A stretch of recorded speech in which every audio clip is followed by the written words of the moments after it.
Lorsque cette simple femme de ménage a montré qu'elle était la personne la plus puissante de l'immeuble, personne n'a pu y croire. Le bureau de Hatton & Beck était dans son agitation matinale habituelle. Les cadres se déplaçaient rapidement, équilibrant café et téléphone portable, tandis que des conversations sur des réunions importantes remplissaient l'air. Evelyn entra par la porte latérale, poussant son chariot de nettoyage avec des mouvements fermes et précis. Pour tout le monde, elle n'était qu'un élément invisible dans le décor corporatif. Son uniforme vert foncé, usé par des années d'utilisation, était comme une armure dissimulant son véritable rôle dans cet endroit. Elle traversa les couloirs lumineux, ajustant des papiers laissés en désordre sur les bureaux et nettoyant les surfaces en verre avec l'habileté de quelqu'un qui faisait cela depuis des années. Personne ne la salua, excepté un bref et automatique « merci » d'une réceptionniste distraite. Evelyn entendait les commentaires comme un bruit de fond. C'était toujours la même chose. Des discussions sur des bénéfices records, des promotions imminentes et des rumeurs sur qui pourrait être le prochain à tomber dans les bonnes ou mauvaises, grâce d'Alan Greaves, le redouté PDG. À chaque pas, à chaque tâche exécutée à la perfection, elle accumulait des morceaux d'une réalité que les autres ignoraient. Une culture d'entreprise qui prospérait aux dépens de ses travailleurs. Elle se rappela quelque chose qu'elle avait entendu la semaine précédente. Alors qu'elle attendait pour nettoyer la salle de conférence, un cadre avait chuchoté « Elle est encore là. Je pensais qu'elle avait déjà pris sa retraite. Les gens comme ça ne font que prendre de la place. » Evelyn, comme toujours, ne réagit pas. Elle ne réagissait jamais. Elle baissa simplement la tête et continua son travail, mais ce jour-là, quelque chose en elle avait changé. Le point de rupture vint lors d'un shift nocturne. Evelyn nettoyait discrètement le salon des cadres quand elle entendit des rires venant d'une salle voisine. Deux managers seniors discutaient en ouvrant une bouteille de whisky. « C'est si facile de se débarrasser du poids mort ici », dit l'un d'eux en riant. « Ils ne s'en rendent même pas compte. Ils pensent que leurs emplois comptent. » L'autre répondit moqueur. « Certains pleurent même quand ils sont licenciés, comme s'ils étaient irremplaçables. » Evelyn s'arrêta dans le couloir, ses mains serrant le chiffon de nettoyage. Les mots étaient comme des couteaux, taillant dans sa patience déjà usée. Elle savait qu'ils parlèrent de personnes comme elle, invisibles, jetables, sans visage. Elle rentra chez elle ce soir-là avec un poids sur la poitrine et une détermination renouvelée. Assise à la table de sa petite cuisine, une tasse de thé dans les mains, elle commença à écrire. Ses notes étaient précises et impitoyables, pratiques contraires à l'éthique, licenciements injustes, harcèlements ignorés, bonus manipulés. Evelyn était en train de créer quelque chose que personne dans ce bureau n'aurait jamais attendu d'elle, un plan. Le lendemain matin, le décor était le même. Evelyn entra dans l'entreprise avec son chariot de nettoyage, le visage aussi calme que toujours. Mais à l'intérieur, elle analysait tout, l'horaire des cadres, les papiers laissés. Sur les tables, les conversations distrayantes qui révélaient plus que les locuteurs ne l'imaginaient. En passant par la salle de réunion, elle entendit une conversation forte et impossible à ignorer. La réunion des actionnaires est la semaine prochaine. Le conseil adore les chiffres d'Alan. Il est intouchable. Personne en son bon sens ne le défierait. Evelyn serra la poignée du chariot de nettoyage plus fort, ses pensées tournant autour de ce qu'elle savait et de ce qu'il ne savait clairement pas. Elle poursuivit son travail, mais ce soir-là, elle rentra à sa table de cuisine. Avec son bloc-notes ouvert, elle commença à planifier la prochaine étape, une réunion d'actionnaires qui changerait tout. Et cette fois, elle ne serait pas invisible. L'horloge montrait 5h30 du matin, lorsqu'Evelyn entra dans la Hatton & Beck avec le même chariot de nettoyage qui l'accompagnait depuis des années. Ses pas étaient de ferme, mais son cœur battait la chamade. Elle savait que chaque mouvement à partir de là devait être calculé. Avec la réunion des actionnaires dans une semaine, chaque détail serait crucial. Alors qu'elle poussait le chariot dans les couloirs encore vides, les derniers fragments de la conversation des gestionnaires seniors de la veille résonnaient dans son esprit. Ils pensent que leurs emplois comptent. Evelyn savait qu'il ne s'agissait pas seulement des mots. C'était le système qui permettait à des personnes comme celle-là de prospérer aux dépens de tous les autres. Au fil des années, Evelyn était devenue une experte pour passer inaperçue. Son invisibilité était une arme puissante, lui permettant d'observer sans être questionnée. Mais maintenant, elle était prête à l'utiliser de manière active. Elle commença par les documents laissés négligemment sur les tables. Rapports de dépenses, contrats de bonus gonflés et même des emails ouverts sur des ordinateurs laissés à l'abandon. Evelyn ne volait rien. Elle rassemblait simplement les pièces d'un puzzle qui était déjà là. Dans la salle de conférence, en nettoyant une table, elle trouva un carnet de notes ouvert avec la couverture retournée. Les mots « bénéfice record avec des coupes stratégiques » étaient griffonnés en haut de la page.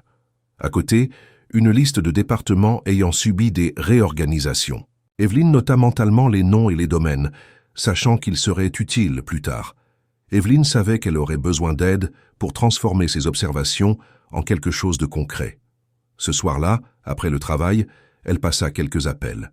Parmi ses contacts se trouvaient d'anciens amis de son mari, dont un avocat expérimenté, un analyste financier et un ancien employé de la Hattorn & Beck qui avait été licencié injustement. Ils écoutèrent attentivement pendant qu'Evelyn détaillait ce qu'elle savait. « J'ai des preuves de pratiques contraires à l'éthique, de manipulation de rapports financiers et de mauvaise gestion, mais j'ai besoin de conseils pour m'assurer que cela soit pris au sérieux. » L'avocat, un homme nommé Robert, répondit le premier. « Vous avez quelque chose de puissant, Evelyn, mais vous devez organiser ces informations d'une manière qui soit convaincante. Il est difficile de les ignorer, et surtout, il est crucial de les présenter au bon moment. » L'ancienne employée, Clara, a ajouté, « Il n'attendrait jamais cela de vous. Utilisez cela à votre avantage. Mais faites attention, s'il réalise ce que vous faites avant le bon moment, il pourrait essayer de vous faire taire. » Evelyn acquiesça, sentant le poids de ces mots. Elle savait que ce qu'elle s'apprêtait à faire exigerait non seulement du courage, mais aussi une patience qu'elle avait cultivée pendant des années. Dans les jours suivants, Evelyn continua sa routine habituelle, mais avec un objectif renouvelé.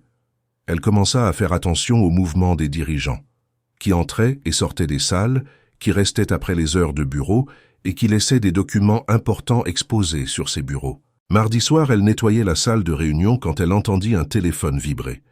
Sur la table, un téléphone déverrouillé affichait un message « Nous devons couvrir le déficit avant la réunion des actionnaires. Utilisez le rapport modifié. » Evelyn prit une photo mentale de l'expéditeur et du contenu avant de poursuivre sa tâche. Chaque jour, l'image de la culture toxique de l'entreprise devenait plus claire.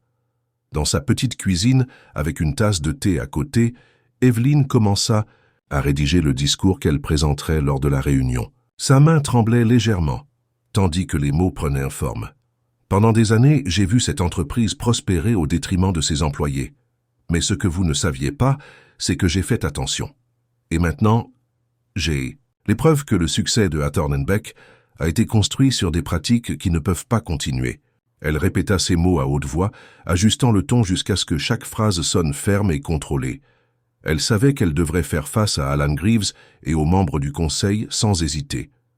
Une nuit, en regardant par la fenêtre de son petit appartement, Evelyn réfléchit à la façon dont elle en était arrivée là. Son défunt mari, Martin, avait toujours cru au potentiel de Hattorn & Beck, investissant dans l'entreprise lorsqu'elle était encore à ses débuts. Il croyait qu'ils pouvaient accomplir de grandes choses ensemble. Mais maintenant, Evelyn voyait que le rêve de Martin avait été déformé par la cupidité et le mépris. Elle savait qu'elle avait le pouvoir de changer cela, non seulement pour lui, mais pour tous ceux qui avaient souffert sous la direction d'Alan. Jeudi, Evelyn croisa Alan dans le couloir. Il passa à côté d'elle, sans même remarquer sa présence. Alors qu'elle continuait à pousser son chariot, il commenta à un collègue « Je suis serein pour la réunion. Le conseil approuvera tout sans poser de questions. Ils me font confiance aveuglément. » Evelyn s'arrêta un moment, observant Alan disparaître dans le couloir. Elle serra la poignée du chariot et murmura pour elle-même « Ils ne te feront pas confiance longtemps. » Elle savait que la réunion serait la scène où tout changerait. Evelyn était prête. La nouvelle de la destitution d'Alan Greaves se répandit dans Hattorn & Beck comme un feu de prairie. Le lendemain matin, les couloirs, les murmures d'incrédulité et de spéculation fusaient.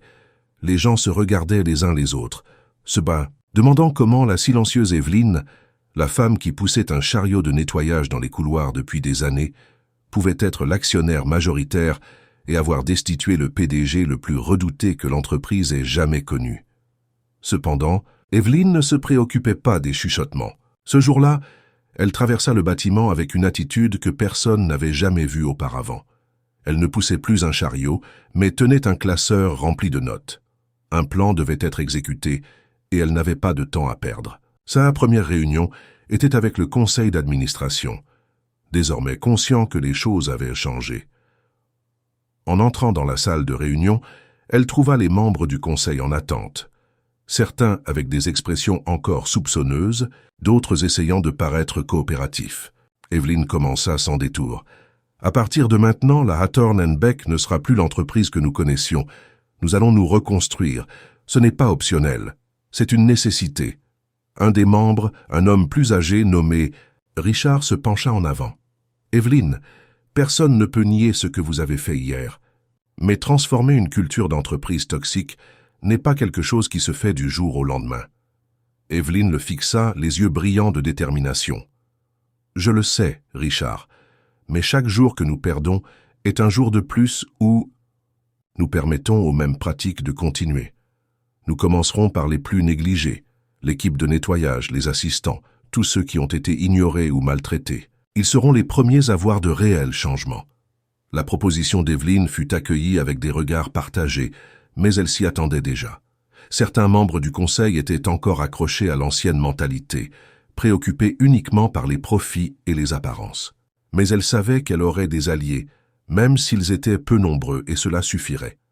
En sortant de la réunion, Evelyn croisa Clara, une jeune femme de l'équipe de nettoyage, qui la regarda avec un mélange d'admiration et d'hésitation. « Merci, Madame Evelyn, pour ce que vous avez fait, » dit Clara, la voix tremblante d'émotion. « Je pense qu'aucun de nous n'aurait jamais pensé qu'une telle chose pourrait arriver. » Evelyn sourit chaleureusement. « Ne me remercie pas, Clara. Il reste encore beaucoup de travail à faire. » Alors qu'elle continuait dans le couloir, Evelyn commença à mettre ses idées en œuvre. Elle rassembla l'équipe des ressources humaines et exigea des changements immédiats. Les salaires de l'équipe de nettoyage et d'autres employés sous-évalués furent ajustés pour refléter l'augmentation de la charge de travail et les années de négligence.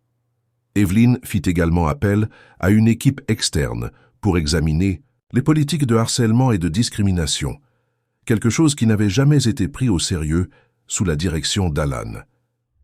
Elle mit en place des programmes de formation pour tous les niveaux de l'entreprise, axés sur l'éthique, l'empathie et le respect. Lors d'une de ces sessions, Evelyn décida de participer personnellement, s'asseyant à côté d'employés de différents niveaux. Certains d'entre eux semblaient mal à l'aise avec sa présence, mais elle l'a mis à l'aise, écoutant attentivement et partageant ses propres histoires de lutte et de résilience. Mais ce n'est pas seulement dans les couloirs et les bureaux qu'Evelyn a opéré des changements. Elle a organisé des réunions ouvertes, quelque chose de sans précédent chez Hattorn & Beck. Lors de l'une de ces réunions, un jeune stagiaire, visiblement nerveux, a levé la main. « Je voulais juste dire que je n'aurais jamais pensé avoir la chance de parler à quelqu'un comme vous. Merci d'avoir créé cet espace pour nous. » Evelyn a hoché la tête, l'encourageant à continuer. « Je veux savoir comment nous pouvons nous assurer que nos idées soient réellement entendues. Dans le passé, on avait l'impression que peu importait ce que nous proposions. Personne ne prêtait attention. » Evelyn a pris note sur son carnet. « Ça s'arrête maintenant. À partir d'aujourd'hui, je veux que chaque département ait une représentation directe lors des réunions du conseil. Vos idées et préoccupations seront entendues par moi et par tous les dirigeants. Et surtout, vous verrez de réels changements basés sur ce que vous nous direz. » Les applaudissements qui ont suivi étaient des spontanés et sincères. Evelyn savait que ces changements n'étaient que le début, mais elle avait l'impression de donner enfin la voix à ceux qui avaient été ignorés si longtemps. Accroche. Avec toutes les pièces en place, Evelyn se prépare à révéler sa véritable position dans l'entreprise et à exposer les pratiques anti-éthiques qu'elle a observées. Pendance de nettoyage aux membres du conseil, sa voix ne tremblant. Pas malgré la tension palpable. « Je parle de ce qui se passe ici, à la Hattorn & Beck, » continua-t-elle. « Des employés forcés de travailler dans des conditions déplorables, des promesses non tenues et un manque flagrant de respect pour le travail acharné de ceux qui font réellement avancer cette entreprise. » Les visages autour de la table se figèrent, le choc se lisant sur leurs traits. Alan Greaves, bien que se montrant plus irrité, ne pouvait ignorer la vigueur dans la voix d'Evelyn. « Tu es là pour nettoyer, pas pour faire un discours. rétorqua-t-il, mais son ton manquait de conviction. Et c'est précisément « Pourquoi je me lève aujourd'hui ?» répondit-elle, sa détermination grandissante. « Parce que quelqu'un doit le faire. Quelqu'un doit rappeler à cette assemblée que ce n'est pas seulement une question de chiffres, mais de personnes. » Elle balaya la pièce du regard, s'arrêtant sur chaque membre du conseil. Leurs expressions variaient entre le déni et l'angoisse. C'est notre devoir de nous assurer que peu importe les bénéfices que nous réalisons, cela ne doit pas se faire au détriment de notre plus grand atout, nos employés. Un silence pesant suivit. En cet instant, Evelyne savait qu'elle avait planté une graine de doute dans l'esprit de ses dirigeants. Que faites-vous de votre pouvoir, sinon pour bâtir un avenir meilleur pour tous? Termina-t-elle, respirant profondément. Les mots résonnèrent dans la salle, et pour la première fois, Evelyne se sentit en paix, comme si elle avait enfin trouvé sa voie. Documents qu'elle avait préparés, des rapports de dépenses gonflés, des listes de licenciements injustes, des plaintes pour harcèlement ignoré et des contrats qui ne bénéficiaient qu'à la direction.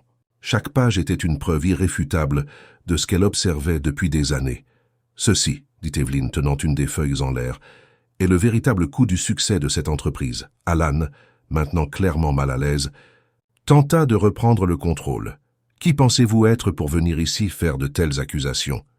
Vous n'êtes qu'une femme de ménage. » Evelyne leva le regard, ses yeux fixés sur les siens avec un calme qui semblait ébranler toute la salle. « Non, Monsieur Greaves, je suis l'actionnaire majoritaire de Athorn & Beck, et aujourd'hui j'utilise mon pouvoir pour m'assurer que vous ne restiez pas à la tête de cette entreprise. » La révélation tomba comme un coup de tonnerre. Le visage d'Alan perdit toute couleur, tandis qu'il tentait de traiter les paroles d'Evelyne. Les murmures autour de la table s'intensifièrent, et les membres du conseil commencèrent à feuilleter les documents qu'Evelyne avait présentés, les expressions de doute étant rapidement remplacées par l'inquiétude et dans certains cas par le choc. « C'est un non-sens !» s'écria Alan, se levant brusquement. « Vous ne pouvez pas faire ça !»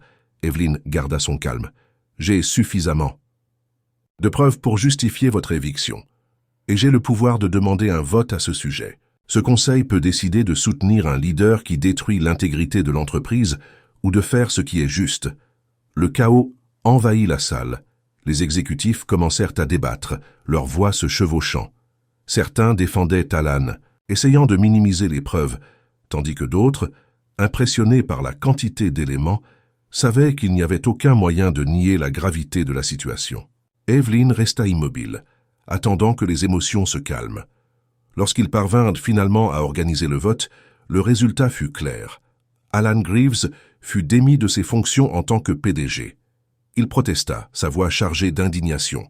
Mais les membres du conseil, pressés par les preuves et par l'impact que le scandale aurait sur la réputation de l'entreprise, ne cédèrent pas. Alan fut escorté hors du bâtiment par des agents de sécurité.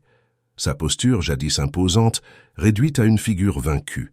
Evelyne resta dans la salle, le dos droit, observant les exécutifs qui l'ignoraient auparavant, regardaient maintenant vers elle avec un mélange de respect et de culpabilité. Mais elle n'était pas là pour gagner leur approbation. Elle pensait déjà à ce qui allait suivre. Athorn & Beck était blessée, mais pas détruite. Et Evelyne était déterminée à transformer cet endroit en quelque chose dont elle pourrait être fière de diriger. En sortant de la salle de réunion, son dossier à la main, Evelyne ressentit une paix silencieuse. Pour la première fois, elle n'était plus invisible. Elle était le symbole d'un changement que personne n'avait anticipé. Mais il y avait encore beaucoup à faire. Dans les coulisses, Evelyne faisait également face à de la résistance. Certains dirigeants qui avaient prospéré sous la culture toxique d'Alan essayaient de saper ses initiatives en répandant des rumeurs selon lesquelles les changements étaient émotionnels et nuiraient au profit. Evelyne gérait chaque obstacle avec calme et fermeté, licenciant ceux qui continuaient à défier ouvertement ses décisions ou qui refusaient de s'adapter à la nouvelle réalité. Un après-midi, alors qu'elle marchait dans le bureau, Evelyne a été arrêtée par un employé plus âgé, qui l'a saluée d'une poignée de main ferme. « J'ai travaillé ici pendant presque 20 ans, et je n'aurais jamais pensé vivre pour voir quelqu'un comme vous diriger cette entreprise. Merci de nous donner de l'espoir. » Evelyne a remercié avec un sourire, mais à l'intérieur, elle ressentait le poids de la responsabilité. Elle savait que, pour beaucoup de personnes, elle représentait plus que des changements structurels. Elle était la preuve que même les plus invisibles pouvaient devenir des agents de transformation. Alors que le soleil commençait à se coucher, Evelyn s'est arrêtée un instant devant les fenêtres du bâtiment, regardant l'horizon de Dallas. Elle savait que le chemin était encore long, mais pour la première fois depuis des années, elle avait l'impression que Hatton & Beck était sur la bonne voie.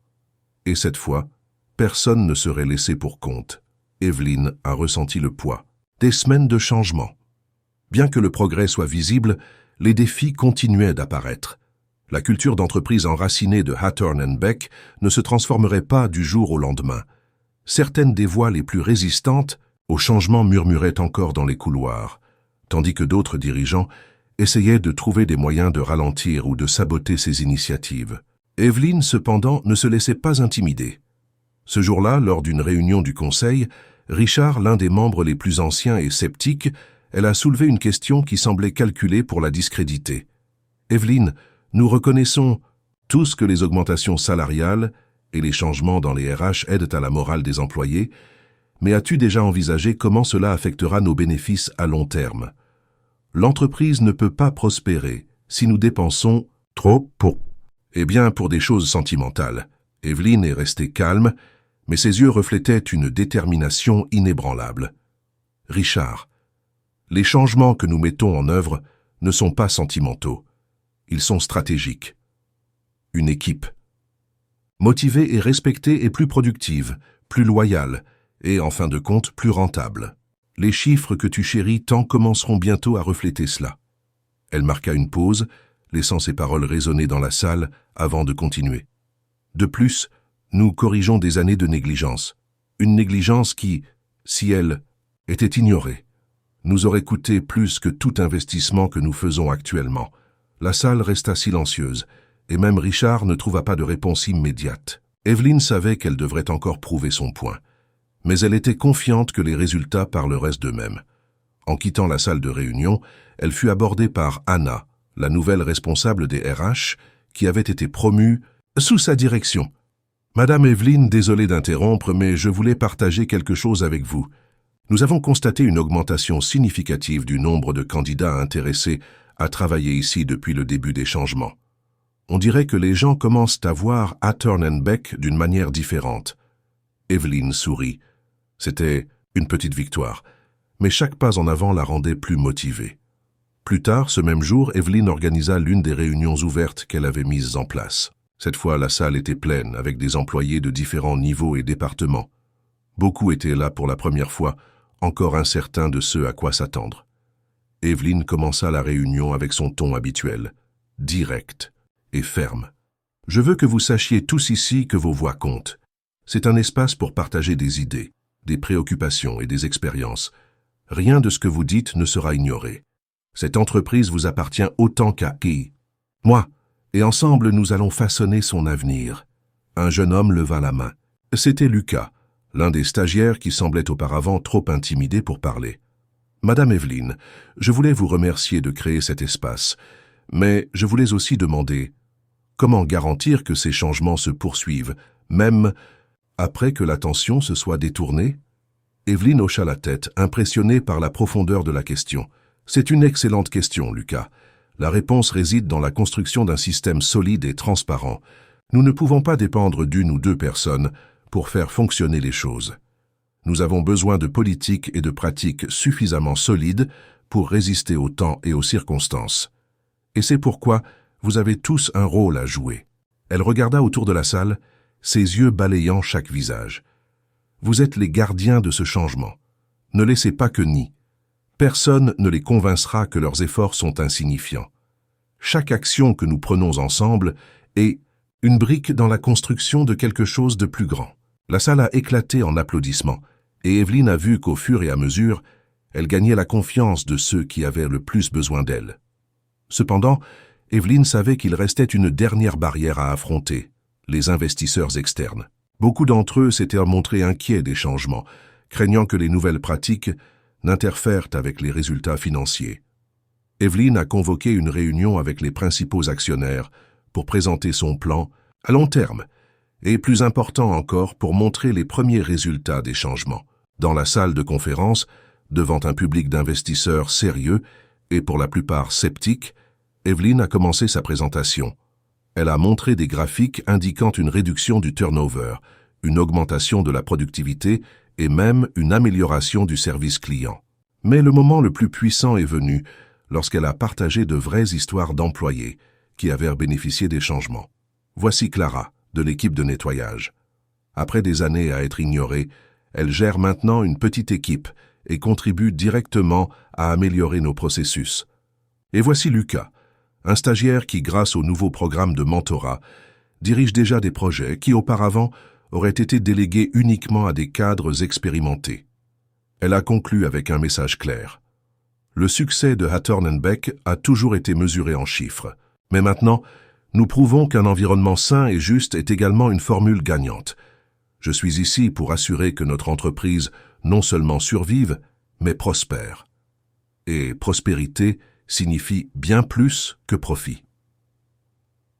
À la fin de la réunion, de nombreux actionnaires qui étaient arrivés avec des doutes sont partis convaincus qu'Evelyne était sur la bonne voie.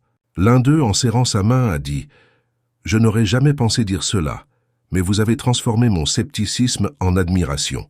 Continuez ainsi. » Alors qu'Evelyne retournait à son bureau, elle a été arrêtée par Clara dans le couloir. « Madame Evelyne, puis-je dire quelque chose? Vous nous avez donné quelque chose que nous n'avions pas avant, de l'espoir. Merci de croire que nous méritons plus. » Evelyne a souri, mais intérieurement, elle sentait le poids de tout ce qui devait encore être fait. Elle savait que chaque pas en avant entraînait de nouveaux défis, mais elle était prête à les affronter. Elle avait déjà prouvé que l'impossible était possible, et elle n'avait pas l'intention de s'arrêter maintenant. Les semaines suivantes ont consolidé le travail d'Evelyne en tant que leader transformative chez Hattorn & Beck. Les changements mis en œuvre ont commencé à donner des résultats visibles, non seulement dans les chiffres, mais aussi dans le comportement quotidien au sein de l'entreprise. Les couloirs, autrefois remplis de tensions et de chuchotements condescendants, avaient désormais un air de renouveau. Les employés souriaient davantage, les interactions étaient plus respectueuses, et pour la première fois en année, l'entreprise semblait fonctionner comme une équipe. Evelyne savait qu'elle avait gagné des batailles importantes, mais le travail de reconstruction était loin d'être terminé. Elle a convoqué une dernière réunion du conseil pour présenter un rapport consolidé des changements, soulignant l'impact positif sur les résultats financiers et le climat organisationnel. Lorsque la réunion a commencé, les membres du conseil étaient attentifs d'une manière qu'Evelyne n'avait jamais vue auparavant. Ce n'était pas seulement du respect, c'était de l'admiration. Elle a ouvert la présentation avec des chiffres qui montraient clairement l'efficacité de ces initiatives. Le taux de rotation des employés avait chuté de 40%, les coûts associés à la formation des nouveaux collaborateurs avaient été réduits et la productivité avait augmenté de 25%. Mais Evelyne savait que les chiffres à eux seuls ne racontaient pas toute l'histoire. Elle a poursuivi la présentation en montrant les témoignages d'employés de différents niveaux, remerciant pour les opportunités qu'ils avaient reçues et pour la nouvelle culture qui avait émergé. Ces résultats ne sont pas seulement financiers, a déclaré Evelyne, regardant chaque membre du conseil. Ils sont humains.